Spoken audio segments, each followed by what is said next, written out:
fix that. Not public transportation, not Uber, certainly not private cars. The situation where we're at is, this doesn't seem to work. Okay.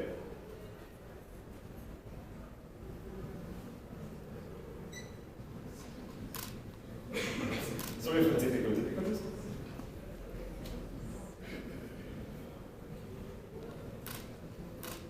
All right, yeah. So the problem is that currently 50% of us in the world live in cities. By 2050, it's going to be 2/3.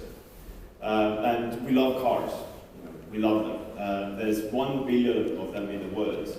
And you think that most of them in America, okay, so there's lots of them in America, but in reality, there's actually more cars per person in Germany, Italy, and Spain than in America. And there's more cars being sold in China than in America. We live in cities that are full of these metal hunks that we use for 4% of the day.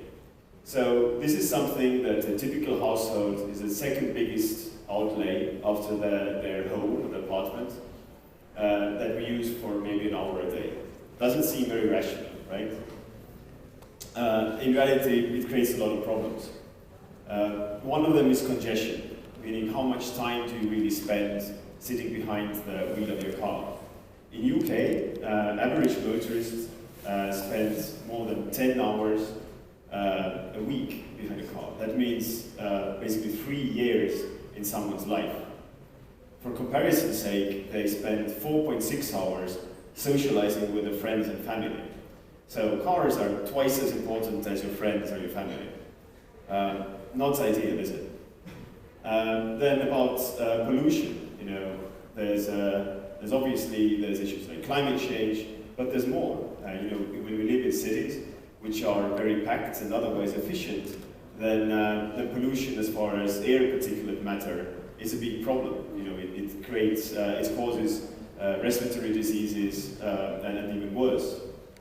And as far as just CO2, then in Europe, 12% of CO2 is actually produced by private cars. And then there's actually how we allocate space in our cities. In Copenhagen, there's 3 parking spots per 1 car because we need to go from place to place.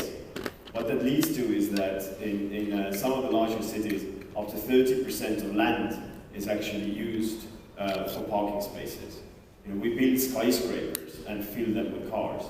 This is hardly the efficient way, this is hardly the technologically advanced way, and this is probably not the cities that we want to live in. So enter Uber, right? 6 years ago, our founders were in Paris, it was snowing, they tried to get a cab, they couldn't. They thought that, well, why can't I just push a button on the phone and get the transportation? So, great idea. 6 years later, we're in more than 70 countries, more than 400 cities in the world, including Vilnius. We've done more than 2 billion trips, more than 5 million a day. We have more than 50 million riders. So, really big numbers, right? So, and then a small and simple idea. Download an app, push a button, get a car, rate the drive later so that the quality would be really good. Create a system that has high efficiency so the cost is really low and everyone is happy, right? Create opportunities for people, economic opportunities as well. And this is the same already in Vilnius. This graphic here shows all the trips in Vilnius during August. So clearly the city is very well covered, but there's still places to go. And this is a city where we launched in November last year, so less than 1 year. So thank you very much. Further, I think this battery is dying. It's not battery, it's me. Oh, here we go. Okay, so extending transit and connecting communities. So why does Uber care about public transportation? Well, as I said, Uber or private transportation themselves cannot just be the only solution. And I have a few examples from the world. So this is London, and this shows Uber trips during morning rush hours. And 30% of our trips in London boroughs, or like suburbs, during the time are end or start within 200 meters of a tube or a rail station. Meaning that Uber is used as the first mile, basically taking Uber from home to the train station and then going to the city to work, or downtown. This is Paris. Paris has, as I said, excellent public transportation. Nevertheless, there are 15 million car rides every day in Paris. They have horrible air pollution problems, up to the point that they're actually outlawing those cars. Again, what Uber can do is Uber can make public transportation more not transparent, but more flexible. It's very expensive to create a metro line, huge capital expenditure. And it's also obvious that a metro cannot be at everyone's door. But sometimes it might be that you actually live miles away from the closest metro station, and then your office is right next door in downtown. So what do you do, right? We don't have the public resources to build public transportation that goes everywhere. But we have these platforms like Uber and smartphones, the technology that exists, that without one single cent of taxpayer money, we can extend public transportation and reduce the need for private car ownership. So that is our goal, to reduce the need of private car ownership. Here in Paris, it shows that up to 10% of our rides are actually to areas that are with much lower income levels and that are actually much worse catered to by the public transportation. But it's more. It's also about timing. So here we have a lot of our cities in the US and showing the trip volume during Fridays, the Friday evenings. And you see that there's a huge jump past midnight. And guess what? During that time, there are no public transportation options available. And taxis are very difficult to find, which means that you need a flexible solution for that, which would be exactly that certain people, or some people, want to earn a little bit more money instead of going out drinking, and so they join Uber, and on Friday night they switch the app on, and they take people to their homes safely, conveniently, and for a reasonable price. But there's more. I mean, there's so many examples, right? But this is a data company, so we love data and we love showing data. This here is California. It's close to San Francisco, and here we plot rides in San Francisco Bay Area where the end point has been close to a railway station, meaning that we know that these people have used Uber to get from their home to public transportation and then go to the city. Again, avoiding the need to sit in a traffic jam, avoiding the need to pay for parking, and using these two options to create a much better and more effective city.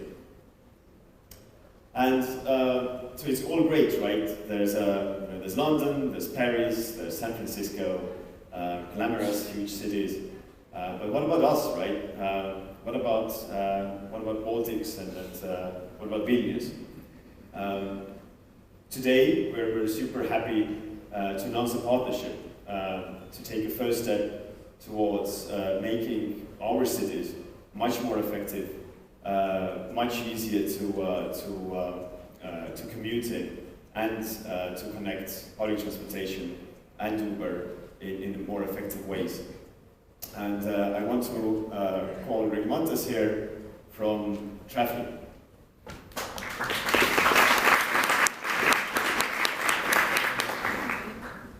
Hello guys, my name is Regimantas. I'm CMO of TRAFI. I don't know if all of you know, but TRAFI is actually a Lithuanian company. We started as Marshruta LT 7 years ago, and 3 years ago we started our operations as TRAFI. At the moment, you know, we a team of 50 people, and we're operating in 8 countries. And probably some of you heard that we've been a public transport app during the Rio Olympics in Brazil.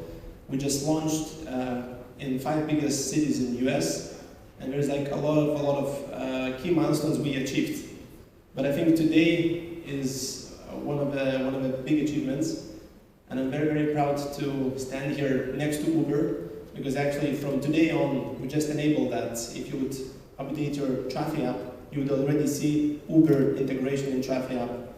So from today we're partnering with Uber in Vilnius and Tallinn to provide multimodal traveling opportunity for you. So what does it mean? As Emma was showing previously, sometimes public transport might not be enough, or it doesn't reach the end point of your trip, or maybe the starting point is very far away from the nearest public station. So that's why from now on you will see that Uber will be shown where it's relevant for the users to complete their full trip. It could be your first mile or the last mile, and you know, in some cases maybe Uber will be the ultimate solution and the easiest version for you. So you could see now in the background how it works. That once you type your address, and if it's outside the public transport network, you will see that there is an option actually to complete your trip with Uber. And if you click on it, you will see the black line shows what part of the trip you need to travel with Uber, and it would show you when exactly, you know, you will arrive to a bus station, a bus stop, and from bus stop how you could complete your trip. And if you're happy with that, you just click on get a ride, and you'll end up in Uber, and you could get a car for this trip. So we're very excited, because for us as a TRAFI is a first step towards multimodal traveling, and eventually into urban mobility space, where all travel options could be integrated. And it's a first step of Uber, so I'm very excited, and I hope you're all going to use that feature.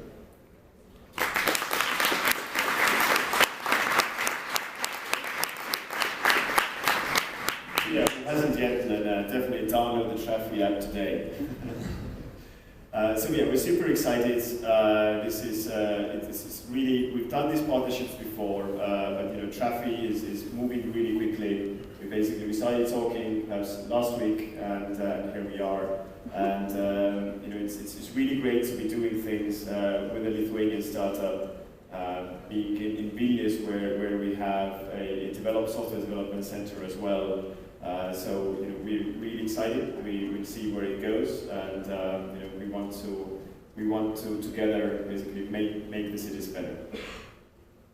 Thank you. If you have any questions, we'll be more than happy to answer you.